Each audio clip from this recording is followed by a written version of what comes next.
আসসালামু আলাইকুম। আজকের বিষয় জমির দলিল আছে কিন্তু রেকর্ড অন্যের নামে। জমির দলিল আছে কিন্তু রেকর্ড অন্যের নামে, এমত অবস্থায় কি করবেন? তার প্রতিকারে বরাবরের মতো আমি মামুন চৌধুরী আছি আপনাদের সাথে।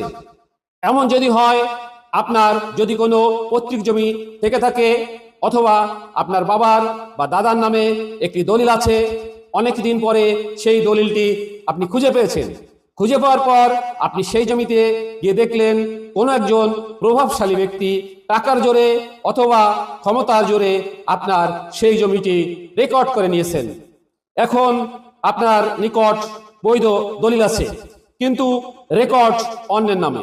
সেই রেকর্ডটি আপনি কিভাবে সংশোধন করবেন? আপনাকে যে কাজটি করতে হবে সেটি হলো দেওয়ানি আদালতে সুনির্দিষ্ট আইন 1877 সালের 42 ধারায় একটি ঘোষণামূলক মামলা করতে হবে।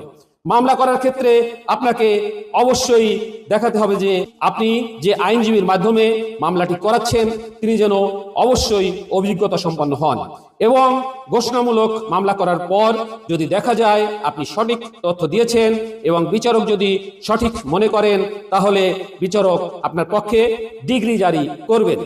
তারপরে সেই ডিগ্রি নিয়ে সেটেলমেন্ট অফিসে আপনাকে জমা দিতে হবে। যদি সেটেলমেন্ট অফিসের কর্মকর্তা তথ্য সন্তোষজনক মনে করেন তাহলে তিনি তা সংশোধন করে আপনার নামে সঠিক তথ্য দিয়ে আপনাকে প্রিন্ট করে সংশোধন কপিটি দিয়ে দিবেন। আশা করি সকলে বিষয়টি পরিষ্কারভাবে বুঝতে পেরেছেন। ভিডিওটি ভালো লাগলে অবশ্যই শেয়ার করে দিবেন, কারণ আপনার এই শেয়ারের মাধ্যমে অনেকে এই গুরুত্বপূর্ণ বিষয়টি জানতে পারবে। জমি জমা সংক্রান্ত সকল বিষয় জানতে আমাদেরকে ফলো করুন। ধন্যবাদ। আসসালামু আলাইকুম।